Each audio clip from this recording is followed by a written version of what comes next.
Good morning students, আশা করি তোমরা সবাই খুব ভালো আছো। আমিও ভালো আছি। আমি তোমাদের ভূগোল বিষয়ের শিক্ষক মানস স্যার। আজকে আমরা একটা নতুন বিষয় সম্পর্কে আলোচনা শুরু করব। তো এই নতুন বিষয় আলোচনা শুরু করবার আগে আমি তোমাদের থেকে একটু জেনে নেব, আমরা পূর্বের দিনের ক্লাসে অর্থাৎ বিগত ক্লাসে যে বিষয় সম্পর্কে আলোচনা করেছি সেই বিষয়ে তোমরা কে কতখানি জানতে পেরেছো বা বুঝতে পেরেছো সেই সম্পর্কে একটু মূল্যায়ন করে নেব। তো এই মূল্যায়ন করতে গেলে বা তোমরা কে কতখানি ভালোভাবে জানতে পেরেছো, বুঝতে পেরেছো জানতে গেলে আমাদেরকে কিন্তু এই প্রশ্নোত্তর পর্ব করতেই হবে। না হলে আমরা বুঝতে পারবো না যে তোমরা এই নির্দিষ্ট যে প্রশ্নগুলো আমি তোমাদের সামনে শেয়ার করেছিলাম, যে গুরুত্বপূর্ণ প্রশ্নগুলো পাঠ্যসূচি থেকেই শেয়ার করেছিলাম, সেগুলো তোমরা কতখানি জেনেছো বা বুঝেছো। ঠিক আছে, তাহলে তোমরা সবাই বাড়ি থেকে প্রস্তুত হয়ে এসেছো এই প্রশ্ন উত্তর পর্ব বলার জন্য, তাই না? তাহলে একটু জিজ্ঞাসা করে নিই। আচ্ছা, না, কোনো ভয় পাওয়ার কোনো কারণ নেই, কোনো সমস্যা নেই। তোমরা চেষ্টা করবে, চেষ্টা করতে করতেই মানুষ শেখে, সবটা একদিনে শিখে যায় না। তবে চেষ্টা করবে যাতে নির্ভুল উত্তর দেওয়ার। ঠিক আছে? যদি ভুল হয় আমি অবশ্যই তোমাদের সেটা কারেকশন করে দেব। আচ্ছা, আমাকে কেউ একটু বলো, আমরা বিগত ক্লাসে ঠিক কি বিষয় সম্পর্কে আলোচনা করেছিলাম? আচ্ছা, একদম ঠিক, বিগত ক্লাসে আমরা হিমানী সম্প্রপাত আর তার সাথে দাবানল এই বিষয় সম্পর্কে আলোচনা করেছিলাম। তা বলো তো, দাবানল কিভাবে হয় হঠাৎ করে? একদম ঠিক বলেছ, প্রাকৃতিক কারণে বা মানবিক বিভিন্ন কারণে দেখা গেল অনেক সময় যে জঙ্গল, বৃহৎ বৃহৎ জঙ্গল রয়েছে, সেই জঙ্গলে যদি বা গাছপালায় যদি আগুন লেগে বিস্তীর্ণ জঙ্গল, বিস্তীর্ণ অরণ্য যদি ক্ষতিগ্রস্ত হয়ে যায় বা জ্বলতে দেখা যায়, তাহলে সেই যে পরিস্থিতি সৃষ্টি হয় সেটাকে আমরা দাবানল বলতে পারি। তো এই দাবানল প্রাকৃতিক কারণে আসতে পারে, যেটা তোমরা বললে, আর মানবিক কারণেও আসতে পারে। দেখো, প্রাকৃতিক কারণে যদি দাবানল সৃষ্টি হয় বা পরিস্থিতি তৈরি হয়, সেটা শুধুমাত্র প্রাকৃতিকভাবেই হতে পারে, কিন্তু মানুষের দ্বারা যখন দাবানল সৃষ্টি হয় সেটা কিন্তু ভীষণ একটা অন্যতম অপরাধমূলক ঘটনা। কারণ আমাদের মানুষের ছোট্ট একটা ভুলে যদি একটা জঙ্গল, একটা অরণ্য যদি ধ্বংসপ্রাপ্ত হয়ে যায়, সেটাকে কিন্তু রিকভার করা কোনোদিন সম্ভবপর নয়, তাই না? তো সেই দিকে আমাদের মানুষকে সবসময় সতর্ক থাকতে হবে যে বন জঙ্গল ব্যতীত কোনো জায়গাতে আমরা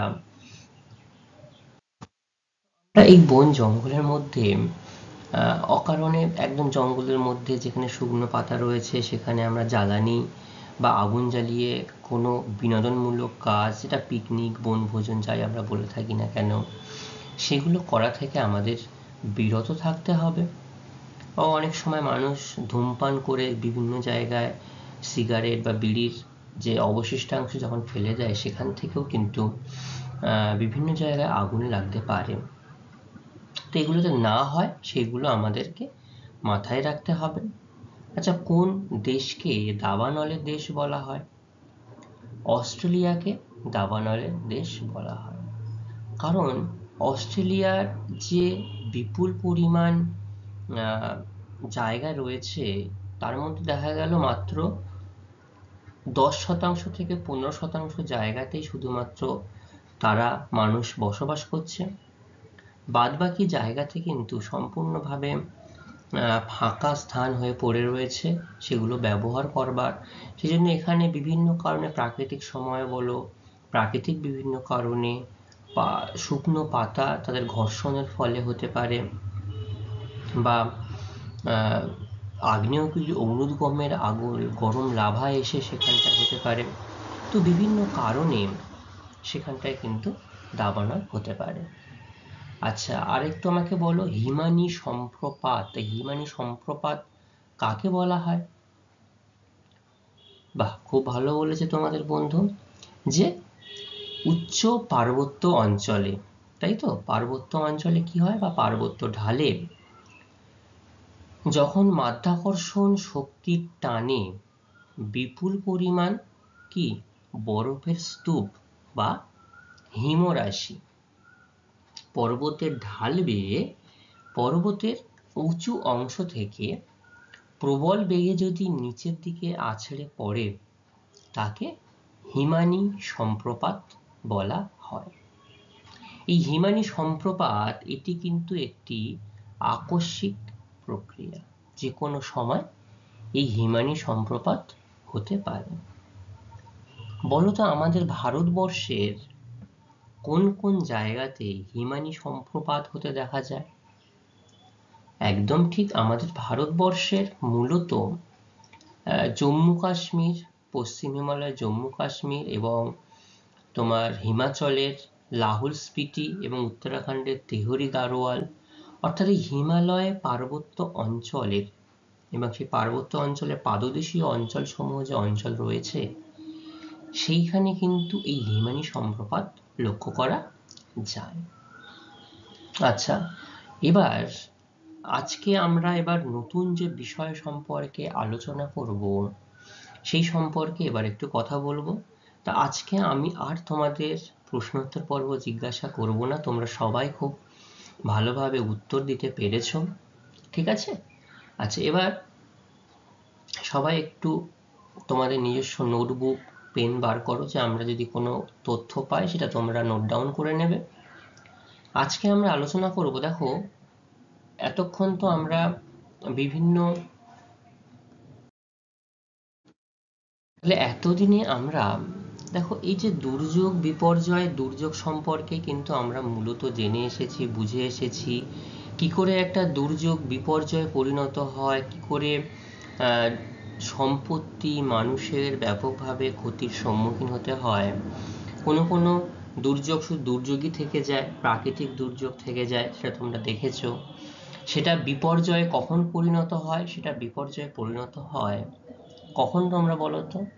একদম ঠিক, বিপর্যয়ে পরিণত হয় যখন মানুষ তথা তার বসতি বা এই যে পশু, গবাদি পশু, তাদের বাসস্থান যখন সম্পূর্ণভাবে নষ্ট হয়ে যায়, ক্ষতিগ্রস্ত হয়ে যায়, তখনই কিন্তু মানুষ অনেক বিপদের সম্মুখীন হয়, যেটা সরকার থেকে এই ঘাটতি পূরণ করা প্রায় অসম্ভব হয়ে দাঁড়ায়। যেন মনে হয় যদি ভূমিকম্প হয় বা অগ্ন্যুৎপাত হয় বা ঘূর্ণিঝড় হয়, বৃষ্টিপাতের জন্য বন্যা হয়, বাঁধ ভেঙে বন্যা হয়, বা তুষারপাত ধসের ফলে হতে পারে, দেখবে একটা ধ্বংসস্তূপ, যেন মনে হচ্ছে এখানে যুদ্ধ হয়েছিল, ঘর বাড়ি জমি, মানুষের বসতি স্থান সম্পূর্ণভাবে এলোমেলো তছনছ হয়ে গেছে। এটাকে বিপর্যয় হিসাবে আমরা তখন দেখি। তো আমরা এতদিনে আলোচনা করেছি সামগ্রিক বিপর্যয় বিভিন্ন বিষয়ের। আমরা ভূমিকম্প আলোচনা করেছি, অগ্ন্যুৎপাত, সুনামি, ভূমিধস, হিমানী সম্প্রপাত, অগ্ন্যুদ্গম, আমরা অনেক কিছুই আলোচনা করেছি। এবার আমরা আজকে যেটা আলোচনা করব, যে আলোচনা কিন্তু অনেকটাই তোমার, তো আমাদের সামগ্রিকভাবে যে আমরা দুর্যোগ বা বিপর্যয় সম্পর্কে বিভিন্ন তথ্য বিভিন্ন সম্পর্কে জেনেছি, এগুলো তো খুব ভালোভাবে জেনেছি। এবার যেহেতু আমরা বসবাস করি কোন রাজ্যে, পশ্চিমবঙ্গের রাজ্যে আমরা বসবাস করি, তো যা কিছু আলোচনা করেছি দেখা গেল সব কিছু বেশিরভাগই হয়তো হয় বা কোনো একটা বিপর্যয় হয় না। তো আমরা পাঠ্যসূচি অনুযায়ী আমরা কি করব, পশ্চিমবঙ্গে যে যে দুর্যোগ বা বিপর্যয় এবং কোন পাহাড় বা কোন নদীর মাধ্যমে সেই বিপর্যয়টা হতে পারে, বা কোথায় খরা বেশি দেখা যায়, কোথায় বন্যা বেশি হয়, সামগ্রিকভাবে আমাদের অঞ্চলটাকে আমরা ভালোভাবে একটু জানার চেষ্টা করব, ঠিক আছে? তো আজকে আমরা আমি নতুন করে ইন্ট্রোডাকশন আর দিচ্ছি না, আজকে আমি শুরুতেই একটু বলছি, তোমরা এই নবম শ্রেণীর প্রিয় ছাত্রছাত্রী। তো এখানে আমরা পশ্চিমবঙ্গের দুর্যোগ বিপর্যয়ের প্রকৃতি ও তার প্রভাব সম্পর্কে, বন্যা, খরা এবং ঘূর্ণিঝড়, এই তিনটি বিষয় কোন কোন অঞ্চলে বেশি পরিলক্ষিত হয়, কারণ তো আমরা ইতিমধ্যেই জেনেছি, তো তবুও আরো একবার সুন্দরভাবে আমরা কারণগুলো একটু আলোচনা করে নেব তোমাদের বোঝার সুবিধার্থে। ঠিক আছে, তো চলো আলোচনা শুরু করা যাক। আর কারোর যদি কোথাও কোনো সমস্যা হয় কি করতে হবে, অবশ্যই কিন্তু কোনো ভয় না পেয়ে আমাকে জিজ্ঞাসা করতে হবে। ঠিক আছে, দেখো পশ্চিমবঙ্গের দুর্যোগ ও বিপর্যয়ের প্রকৃতি ও তার প্রভাব, বন্যা, খরা ও ঘূর্ণিঝড়। ঠিক আছে, আচ্ছা দেখো পশ্চিমবঙ্গের দুর্যোগ ও বিপর্যয় প্রকৃতি ও তার প্রভাব, তো এখানে একটা জিনিস একটু বলি, সেটা হচ্ছে যে আমাদের এই যে রাজ্য, ভৌগোলিক দিক থেকে কিন্তু একটা খুব এর বিশেষত্ব রয়েছে। কি সেটা? একদম উত্তরে হিমালয় পর্বতের পার্বত্য অঞ্চল, আর একদম দক্ষিণে বঙ্গোপসাগরের অংশ। এই রকম বৈশিষ্ট্য কিন্তু ভারতবর্ষের আর অন্য কোনো রাজ্যে লক্ষ্য করা যায় না, যে পর্বত মানে হিমালয় এবং তার সঙ্গে সাগর দুটোই একই সাথে রয়েছে। ঠিক আছে, তার মানে একদম উচ্চতম স্থান থেকে একদম নিম্নতম স্থান পর্যন্ত কিন্তু আমাদের এই রাজ্য তার বিস্তার লাভ করে রয়েছে। তো দেখো আমাদের রাজ্যের সারা বছর ধরে বিভিন্ন কারণে বিভিন্ন অংশে নানা ধরনের অসংখ্য দুর্যোগ ও বিপর্যয় ঘটে এবং ব্যাপক ক্ষয়ক্ষতি ও জীবনহানি ঘটে। ঠিক আছে, তো একদম শুরুতে আমরা বন্যা সম্পর্কে আলোচনা করব। বন্যা কাকে বলে তোমরা ইতিমধ্যে সেটা জেনেছো, দেখি কে বলতে পারে আমাকে বন্যা কাকে বলে? আচ্ছা, খুব ভালো হয়েছে, যে অনেক সময় প্রবল বৃষ্টিপাতের অতিরিক্ত জল নদীর দুকুল ছাপিয়ে, দুপার ছাপিয়ে যখন প্লাবনভূমিতে ছড়িয়ে যায়, বা সামুদ্রিক জলোচ্ছ্বাস, যেটা সমুদ্রের জল বা সমুদ্রের বড় ঢেউ যেটা ভরা কটালের দিকে হতে পারে, সেই সমুদ্র জলোচ্ছ্বাসের জল উপকূলভূমিতে ছড়িয়ে একটানা কয়েকদিন যদি জলমগ্ন হয়ে যায়, তাকে কিন্তু বন্যা বলা হয়। বুঝতে পারো, ছবিগুলো দেখো, ছবিগুলো দেখে বুঝতে পারবে। দেখো বৃষ্টির জল, এত বেশি পরিমাণ বৃষ্টি হয়েছে নিম্নচাপজনিত কারণে, যে বৃষ্টিপাত হওয়ার জন্য জল যাওয়ার জায়গা সঠিকভাবে পাচ্ছে না, যার জন্য এইখানটাতেই কিন্তু জল জমে বন্যার পরিস্থিতির সৃষ্টি হয়েছে। ঠিক আছে, তো এই যে বন্যা, তোমরা এতদিন তোমাদের যা অভিজ্ঞতা হয়েছে তোমাদের জীবনে, তোমরা দেখেছো হয়তো 1 বছর 2 বছর পর পর প্রত্যেক বছরই কোনো না কোনো জেলায় কোনো না কোনো কারণে কিন্তু বন্যার পরিস্থিতির সৃষ্টি হয়। সেটা হতে পারে দামোদরের জল বাঁধ খুলে দেওয়ার জন্য, হতে পারে অতিরিক্ত বৃষ্টিপাতের জন্য, হতে পারে সুন্দরবন অঞ্চলে যে নদীমাতৃক এলাকা, ভরা কটালের সময়, বৃষ্টিপাতের সময় দুর্বল বাঁধ ভেঙে গিয়ে বন্যা হতে পারে। হ্যাঁ একদম ঠিক, যেমন তোমরা আমফানের সময় শুনেছো বিভিন্ন অঞ্চল, বিশেষ করে সাগর দ্বীপের বিভিন্ন অঞ্চল বন্যার জন্য ভেসে গেছিল, তো সেরকম লক্ষ্য করা যায়। এটি পশ্চিমবঙ্গের সবচেয়ে ভয়াবহ একটি প্রাকৃতিক বিপর্যয়। আমাদের পশ্চিমবঙ্গের সাপেক্ষে যদি বলা হয়, পশ্চিমবঙ্গে সব থেকে ভয়াবহ এবং প্রাকৃতিক বিপর্যয়ের নাম কি, তো সেটা কিন্তু অবশ্যই বন্যা, যেটা আমাদের একটা বড় ত্রাসের কারণ। তো কি বলা হচ্ছে, দার্জিলিং এবং পুরুলিয়া বাদে প্রতি বছরই আমাদের এই পশ্চিমবঙ্গ রাজ্যে বন্যা পরিস্থিতির সৃষ্টি হয়। তাহলে কোন দুটি জেলা বাদ পড়ছে? দার্জিলিং আর পুরুলিয়া। খুব ভালো বলেছ।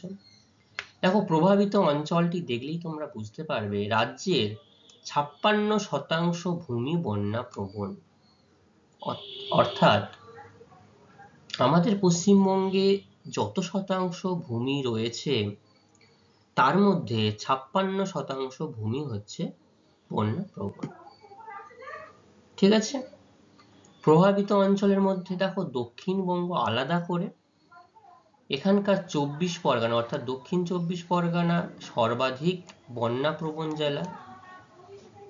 এছাড়াও হুগলি, পশ্চিম মেদিনীপুর, নদিয়া, মুর্শিদাবাদ ও পূর্ব বর্ধমান এই জেলাগুলোও কিন্তু পিছিয়ে থাকে না। এখানেও প্রতি বছর বা কয়েক বছর অন্তর এখানেও কিন্তু বন্যা পরিস্থিতির সৃষ্টি হয়। তাহলে কোন অঞ্চল সর্বাধিক বন্যা প্রবণ? দক্ষিণ 24 পরগনা। ঠিক আছে, যেহেতু সুন্দরবন এলাকায় নদীমাতৃক এলাকা হওয়ার জন্য যে কোনো সময় বাঁধ ভেঙে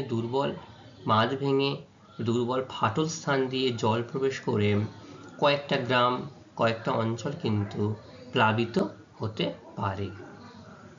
ঠিক আছে, আচ্ছা, উত্তরবঙ্গের মধ্যে জলপাইগুড়ি, কোচবিহার, উত্তর ও দক্ষিণ দিনাজপুর, মালদহ জেলার এবং এই যে জেলাগুলো নদীগুলির নিম্ন অববাহিকা ও বদ্বীপ অঞ্চলে বন্যা পরিস্থিতি সৃষ্টি হয়।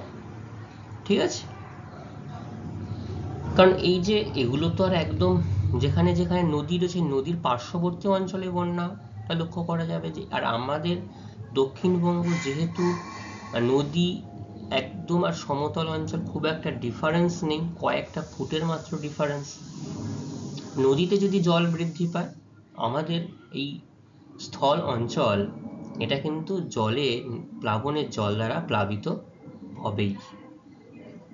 বোঝা গেল তাহলে এখানে বন্যা কাকে বলে এটা আমাদের শুরুতে জানতে হবে। আর এই বন্যা কোথায়? পশ্চিমবঙ্গের এটি সবথেকে একটি ভয়াবহ প্রাকৃতিক একটা বিপর্যয়। কোন অঞ্চলে সর্বাধিক বন্যা হয়? দক্ষিণ 24 পরগনা এবং উত্তরবঙ্গের নদী তীরবর্তী অঞ্চলগুলো।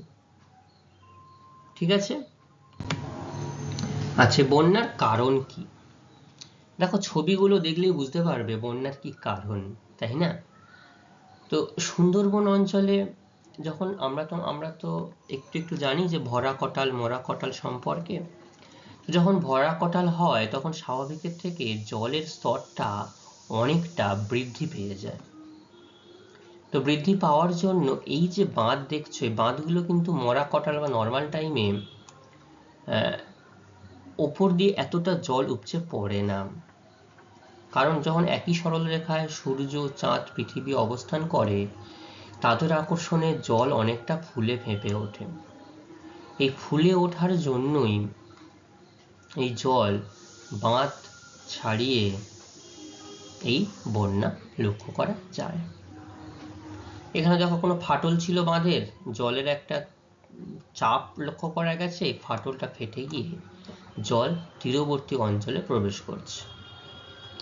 তো সুন্দরবনে খাঁড়ি অঞ্চলে ভরা কটালের প্রকোপের জন্য বন্যা দেখা দিতে পারে। ঠিক আছে, দক্ষিণবঙ্গের উপকূলবর্তী অঞ্চলে সাইক্লোনের প্রভাব। স্বাভাবিকভাবে দক্ষিণবঙ্গের যে উপকূলবর্তী অঞ্চল তোমরা জানো 2009 সালে আয়লা ঝড় হয়েছিল। আবার এই 2019-20 দিকে আমফান হলো এবং বিভিন্ন সময় বিভিন্ন ছোটখাটো প্রাকৃতিক ঘূর্ণিঝড় লেগেই রয়েছে এবং সেগুলো হওয়ার জন্য অতিরিক্ত বাতাসের জন্য, বাতাস প্রবাহিত হওয়ার জন্য সেখানে কিন্তু গাছপালা ভেঙে গিয়ে, বাঁধ ভেঙে গিয়ে বন্যা পরিস্থিতির সৃষ্টি হতে দেখা যায়। উল্লেখযোগ্য হিসাবে 2009 সালের আয়লা ঝড়ের কথা উদাহরণ হিসাবে বলা হচ্ছে। আচ্ছা, 3 নম্বর কারণ কি? মৌসুমী নিম্নচাপ। তো যেহেতু আমাদের ভারতবর্ষ কোন জলবায়ুর দেশ? মৌসুমী জলবায়ুর দেশ। তো ভারতবর্ষ যদি মৌসুমী জলবায়ুর দেশ হয় তাহলে পশ্চিমবঙ্গ তার বাইরে নয়। মৌসুমী জলবায়ুর উপর নির্ভর করেই আমাদের এই পশ্চিমবঙ্গ তথা সমগ্র ভারতবর্ষের জলবায়ু বা আবহাওয়া নির্দেশিত হয়। এই মৌসুমী নিম্নচাপে হিমালয় পাদদেশীয় ও গাঙ্গেয় সমভূমিতে একটানা প্রবল বর্ষণ দেখা দিতে পারে। এই প্রবল বর্ষণে কি হয়, তিস্তা, তোর্ষা, রায়ঢাক, জলঢাকায় নদীগুলোতে বর্ষাকালে কিন্তু ব্যাপক জলস্ফীতি ঘটে। ঠিক আছে, তো এই যে প্রচন্ড পরিমাণে বৃষ্টিপাত হওয়ার জন্য উপরুক্ত অঞ্চল থেকে যে পরিমাণ জল আসে, তো তার জন্য কিন্তু বন্যা পরিস্থিতির সৃষ্টি হয়। দামোদর পরবর্তী কারণ, দামোদর, কংসাবতী, ময়ূরাক্ষী নদীর জলাধার থেকে মাত্রাতিরিক্ত জল ছাড়া। দেখো, এই যে বিভিন্ন বহুমাত্রিক নদী পরিকল্পনা রয়েছে, যেখানে নদীর মাঝখানে বাঁধ দিয়ে জলাধার স্থাপন করা হয়েছে। এই জলাধার স্থাপন করেই সেখানটা কিন্তু জলকে আটকে রেখে কৃষিকাজের জন্য হোক, মাছ চাষের জন্য হোক, নৌ পরিবহনের জন্য হোক, বিভিন্ন কারণে এটা উন্নয়নমূলক কাজের জন্য এই কাজটা করা হয়। কিন্তু দেখা গেল যে অনেক পরিমাণ, অর্থাৎ যদি সাংঘাতিক বেশি পরিমাণে বৃষ্টিপাত হয়, তাহলে সেই জল আর অতিরিক্ত বৃষ্টিপাত হলে সেই বাঁধের জল ধারণ ক্ষমতা নির্দিষ্ট থাকে, জল তখন আর সে বাঁধ জল ধরে রাখতে পারে না, এবং যদি গেট না খুলে যদি আটকে রাখা হয়, তাহলে কিন্তু সমগ্র বাঁধটাই ভেঙে যাবে। তো সেই জন্য অনেক সময় বাধ্য হয়েই সেই বাঁধগুলোকে খুলে দেওয়া হয়। তখন এই জলগুলো বাঁধের নিম্নবর্তী যে অঞ্চল, পার্শ্ববর্তী যে অঞ্চল, সেই যে অঞ্চলের উপর দিয়ে প্রবাহিত হয়, তখন কিন্তু এই বন্যা দেখা দিতে পারে। অর্থাৎ বাঁধ থেকে জল ছাড়ার জন্য বন্যা দেখা দিতে পারে। ঠিক আছে, আর কোথায় হয়, গঙ্গার শাখা নদী এবং বিভিন্ন যে শিলাই, কাঁসাই, যেগুলো শুধুমাত্র বর্ষাকালে পুষ্ট নদী, রূপনারায়ণ, অজয়, ময়ূরাক্ষী নদীগুলোর পলি অবক্ষেপের ফলে গভীরতা হ্রাস পাচ্ছে। তো যদি কোনো একটা জলাধার বা পুকুরের গভীরতা হ্রাস পেলে কি হয় বলতো, তার জল ধারণ ক্ষমতা অনেকটাই কমে যায়। যদি জল ধারণ ক্ষমতা কমে যায়, তাহলে আগে কোনো একটা নদী বা পুকুর যে পরিমাণ জল ধারণ করতে পারত, তো অতিরিক্ত বৃষ্টির জন্য যদি সেই জল ধারণ না করতে পারে, তাহলে কি হবে, অল্পেতেই জলাধার ভর্তি হয়ে যাবে এবং দুকুল ছাপিয়ে বন্যা দেখা যাবে। তাই তো? তাহলে এই নদীগুলোর ক্ষেত্রে সেরকমই হচ্ছে। দেখা গেল তুমি একটা ছোট্ট গ্লাস নিয়েছো, যে গ্লাসের মধ্যে নিচের দিকটা খানিকটা বেশ খানিকটা মাটি রেখে দিয়েছো, এবং ওপরের দিকে জল ঢালছো। তাহলে প্রথমে একদম খালি অবস্থায় যে পরিমাণ জল ছিল বা জল ধারণ করতে পারতো গ্লাসটি, পরবর্তীকালে মাটি দেওয়ার ফলে সেই একই পরিমাণ জল কি আর বহন করতে পারছে বা ধরে রাখতে পারছে? পারছে না। কারণ এই যে পলি বালি সঞ্চিত হয়ে নিচের স্তরটা এমনভাবে সঞ্চয় হয়ে গেছে যে জল ধারণ ক্ষমতা অনেকটাই কমে গেছে। তাহলে কারণগুলো বোঝা গেল যে সুন্দরবনের বন্যা ঠিক কি কি কারণে হতে পারে। সুন্দরবন অঞ্চলে খাঁড়ি অঞ্চল ভরা কটালের জন্য, দক্ষিণবঙ্গে সাইক্লোনের জন্য হতে পারে, মৌসুমী নিম্নচাপে একটানা ভারী বর্ষণ, তারপরে বিভিন্ন যে জলাধারের যদি জল ছেড়ে দেওয়া হয়, আর যে নদীগুলো রয়েছে, নদীগুলোর যদি জল ধারণ ক্ষমতা হ্রাস পায়, তাহলে সেখানেও এই বন্যা দেখা দিতে পারে। বোঝা গেল পশ্চিমবঙ্গের বন্যা হওয়ার মূল কারণগুলো। আচ্ছা, প্রভাব কি কি রয়েছে? দেখো, বন্যার প্রভাব, সব থেকে বড় প্রভাব তোমরাই বলো তো। একদম ঠিক বলেছ, যে বন্যার বড় প্রভাব হচ্ছে নদীর বাঁধ ভেঙে হোক বা জল উপচে যখন এই লোকালয়ে বা বাসস্থান অঞ্চলে ঢুকে পড়ে, তাহলে জমির পর জমি, অঞ্চলের পর অঞ্চল, সেটা কিন্তু কোথায় স্থলভাগ আর কোথায় জলভাগ আলাদা করে আর চিহ্নিত করা যায় না। রাস্তাঘাট, এই যে জমি বাড়ি সব কিন্তু জলের তলায় চলে যায়।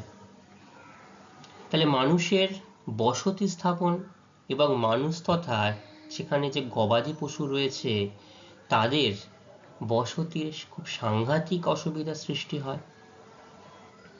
যখন এই নোনা জল প্রবেশ করছে, নোনা জল প্রবেশ করার ফলে কি হচ্ছে? জমির উর্বরতা নষ্ট হয়ে যাচ্ছে, এই সম্পত্তিগুলো নষ্ট হয়ে যাচ্ছে। এবং এখনো সুন্দরবন অঞ্চলে প্রচুর জায়গায় কিন্তু মাটির বাড়ি রয়েছে। এই যে মাটির বাড়ি, তাহলে এই জল যদি এই অবধি চলে যায়, তাহলে জল যখন নেমে যাবে তখন এই বাড়িটি কি আর অক্ষত থাকবে?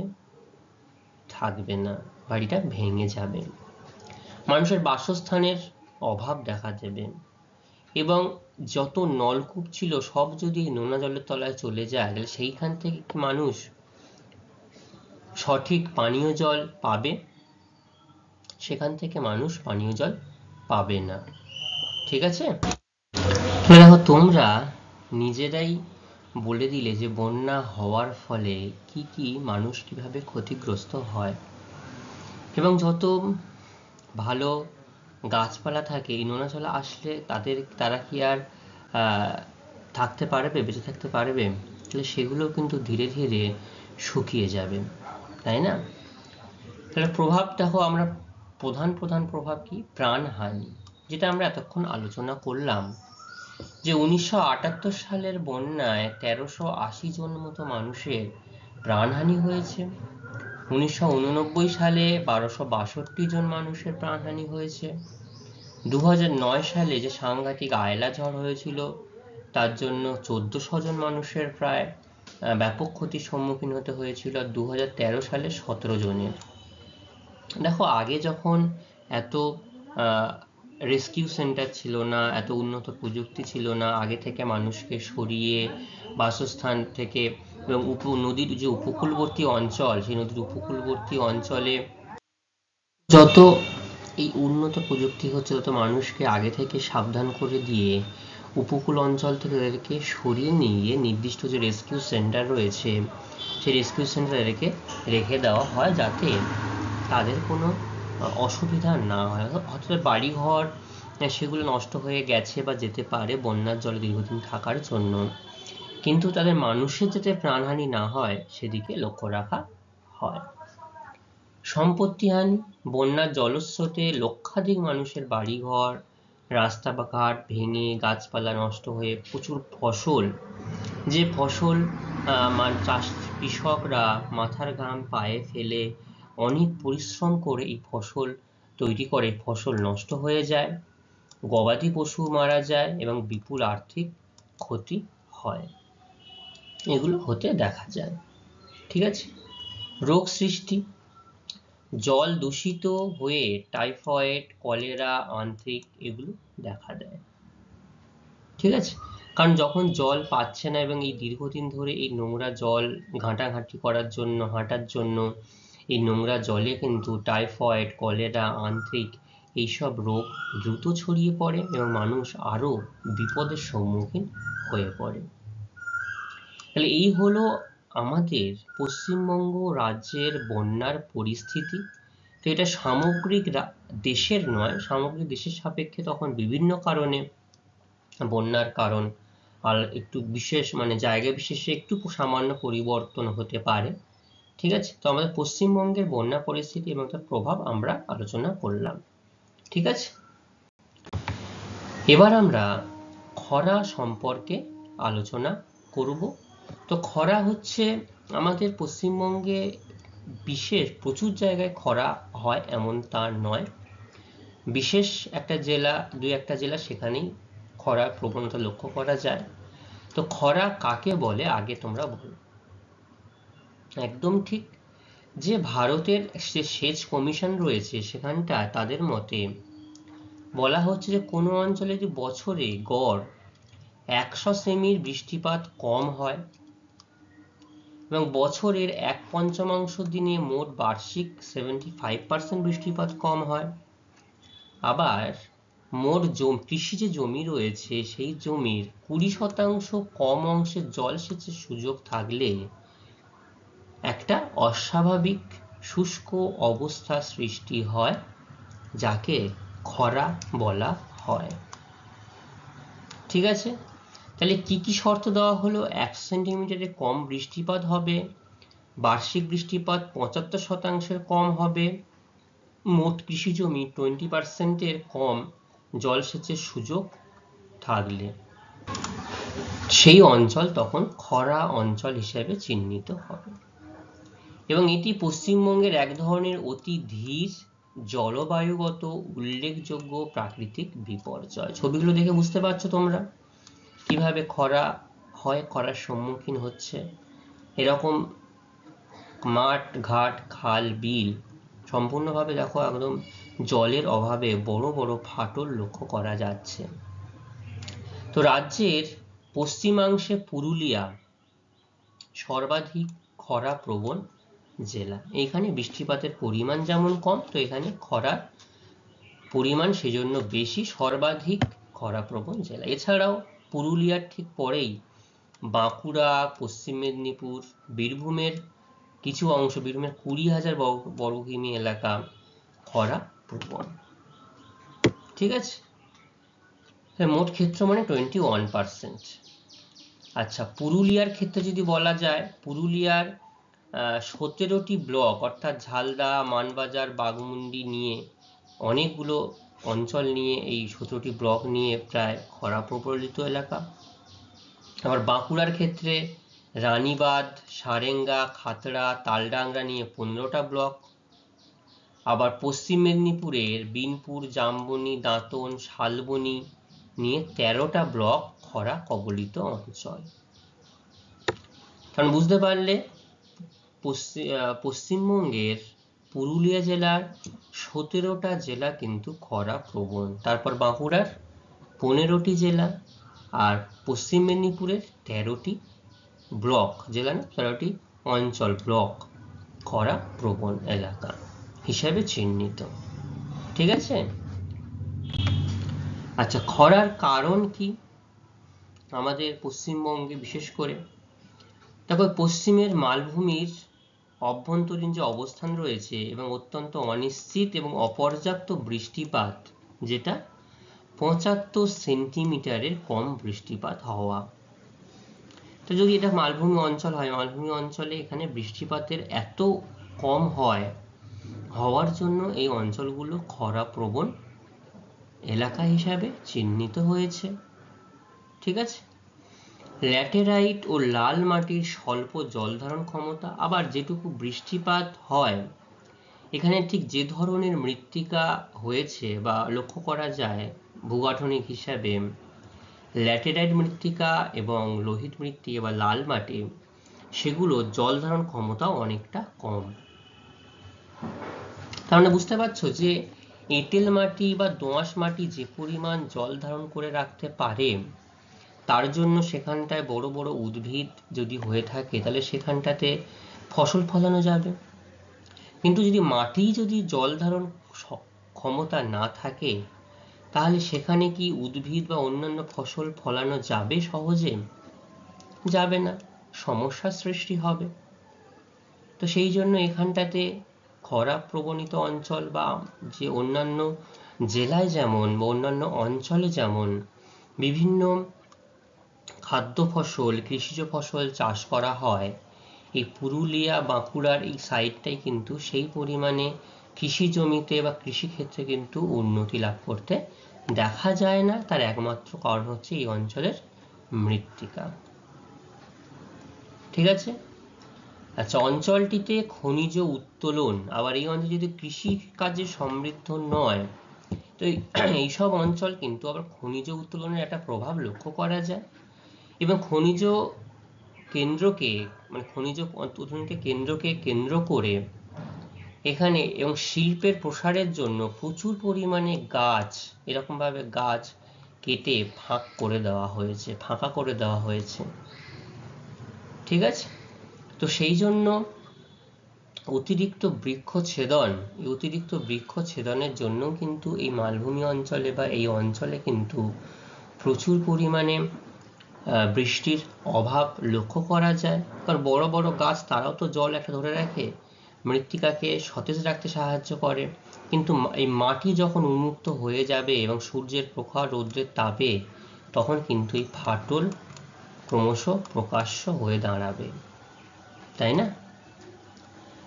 প্রভাব কি?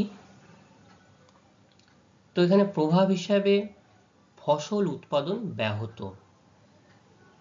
অতিরিক্ত যদি খরা লক্ষ্য করা যায়, তাহলে এখানে সেই খরাতে জল যদি না পায়, কারণ ফসল উৎপাদন করতে গেলে কি প্রয়োজন? সবার আগে সঠিক উপযুক্ত গুণাগুণ সম্পন্ন মৃত্তিকা এবং তার সঙ্গে উপযুক্ত জলের প্রয়োজন, তবেই কিন্তু সেই জায়গাটা ফসল উৎপাদন হতে পারবে। তো সেই জন্য খরার ফলে খারিফ শস্যের ফলন হ্রাস পাচ্ছে। খারিফ শস্যের ফলন সেরকমভাবে লক্ষ্য করা যায় না। জল সংকট, তো যেহেতু বৃষ্টি যখন হয় না এবং মাটিও এরকম ভাবে ফাটল ধরেছে, তাহলে জল সংকট তো অবশ্যই রয়েছে। রাজ্যের পশ্চিমাংশে ভৌম জলস্তর প্রচন্ড পরিমাণে হ্রাস পেয়ে গেছে, যার জন্য পানীয় জলের তীব্র সংকট সৃষ্টি হয়। দেখো পানীয় জল কিভাবে সংগ্রহ করতে হচ্ছে দেখো, ঠিক তবে এটা ঠিক ওই অঞ্চলেরই চিত্র নয়, তবে এরকম ভাবে পানীয় জল সংগ্রহ করতে হয়। বহু দূর থেকে বহু হাঁটা পেরিয়ে তারপরে কোনো একটা জায়গা থেকে এক কলসি জল সংগ্রহ করতে হয়। জলের অভাব কিন্তু এখানে প্রচন্ড পরিমাণে লক্ষ্য করা যায়। বহু পশু পাখি মারা যায় এই জলের অভাবে। এবং শুধু তাহলে ফসল উৎপাদন যদি না থাকে, জল সংকট যদি দেখা দিলে কি হবে? খাদ্য সংকট, দুর্ভিক্ষ দেখা দেবে এই নির্দিষ্ট অঞ্চলগুলোতে। তো জলের অভাবে শর্করা জাতীয় খাদ্য, মাছ, দুধ, ডিম তীব্র আকাল সৃষ্টি হচ্ছে, মানুষের অনাহারে দিন কাটছে এইসব অঞ্চলগুলোতে। এটা প্রাকৃতিক কারণ, তবে সরকার অনেকটাই এখানে জলের ব্যবস্থা করার চেষ্টা করছে, ঘরে ঘরে জল দেওয়ার ব্যবস্থা করছে, যাতে এই পানীয় জলের সংকট মেটাতে তারা অনেকটা সমস্যা দূর করতে পারে, তাদের সমস্যাগুলোকে। ঠিক আছে, বোঝা গেল তাহলে এই অবধি? আচ্ছা, খুব ভালো। তাহলে আমরা কি আলোচনা করলাম আজকের অংশে? বন্যা পশ্চিমবঙ্গের পরিপ্রেক্ষিতে আর খরা পশ্চিমবঙ্গের পরিপ্রেক্ষিতে। খরা, খরার কারণ আর খরার প্রভাব, এবং পশ্চিমবঙ্গের কোন কোন জেলার কোন কোন ব্লক বিশেষ করে খরা প্রবলিত অঞ্চল বা খরা প্রভাবিত অঞ্চল, সেগুলো সম্পর্কে কিন্তু আমরা ইতিমধ্যে জেনেছি। তাহলে সবার যা আলোচনা করলাম, কারোর কি বুঝতে কোথাও অসুবিধা আছে? আচ্ছা, খুব ভালো। আচ্ছা, ইতিমধ্যে আমরা যে বিষয় সম্পর্কে আলোচনা করেছি, যে বন্যা, খরা এবং তাদের বিভিন্ন প্রভাবিত অঞ্চল, কারণ, প্রভাব সম্পর্কে, তো এখান থেকে নির্দিষ্ট প্রশ্নগুলো আমি তোমাদের জন্য রেখেছি। এই প্রশ্নগুলো সবাই নোট ডাউন করে নাও। এইখান থেকে পরবর্তী দিনে আমি তোমাদেরকে জিজ্ঞাসা করব এবং তার পাশাপাশি তোমাদেরকে এই প্রশ্নগুলোর বই দেখে, পাঠ্যপুস্তক দেখে তোমাদেরকে পড়ে আসতে হবে। তারপরও যদি কোনো সমস্যা থাকে তাহলে আমাকে কখন বলতে হবে? ক্লাসে শুরুতে। ঠিক আছে, তাহলে আজকের ক্লাস এই পর্যন্তই থাকবে। পরবর্তী ক্লাস আমাদের পরবর্তী দিনে নতুন অংশ নিয়ে আমরা আলোচনা করব। আর আজকে আমি বলেছিলাম ঘূর্ণিঝড় সম্পর্কে আলোচনা করব, কিন্তু সময়ের অভাবে ঘূর্ণিঝড়টা আমরা পরবর্তী দিনে আলোচনা করব। ঠিক আছে, সকলকে অসংখ্য ধন্যবাদ। সকলে খুব ভালো থাকবে।